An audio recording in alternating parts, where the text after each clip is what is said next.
अगं शांते, कुठे चालले एवढी पटकन आवरून? मॅडम भांडे घासून झाले, ते बाकीचे पडले. आता तुमचा पोरगा चहा पिला ना, ते भांडे पडले तेवढे घासून घ्यायचे. आज माझ्या नवऱ्याचा बर्थडे. बाई कशी दिसते मॅडम मी? ही माझ्या नवऱ्याने साडी आणली आहे, कशी दिसते? दम भारी दिसते त्यांनी जाणला. बाई तुझ्या नवऱ्याने बांगड्या बी घेतल्या की काय? बांगड्या वय चांगल्या बी त्यांनीच घेतल्या मला. कितीच्या घेतल्या बाई? 200 रुपयाच्या आहेत. रात्री ते पत्त्यामध्ये जिंकले होते म्हणून तिकडनंच बांगड्या घेऊन आले. मग मला म्हणाले माझा आज बर्थडे आहे म्हणे आणि बांगड्या घालून घे म्हणे तू. माळ केव्हा घेतली बाई मग तू? ये वय मागच्या वर्षी ना त्यांनी पत्त्यांमध्ये जिंकले होते पैसे, तेव्हा पण तसंच केलं त्यांनी. मला लय लाज वाटते. मग माणसं लय रोज दारू पिता.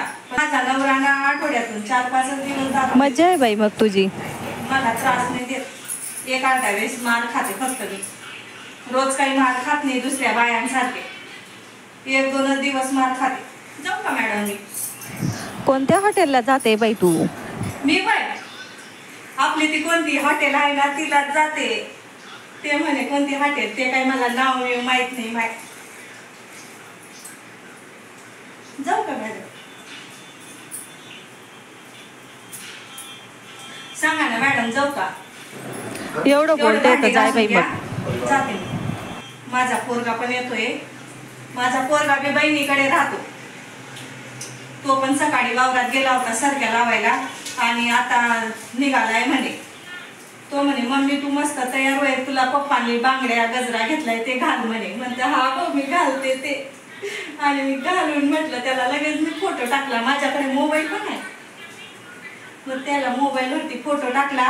तो म्हणे मम्मी लय भारी दिसते म्हणे तू.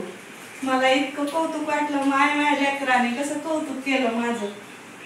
आणि माझा नवरा जाईल ना मला उचलूनच घेईल. चला मॅडम मी येते, नाहीतर माझा मेकअपच इथं निघून जाईल. जाय बाई.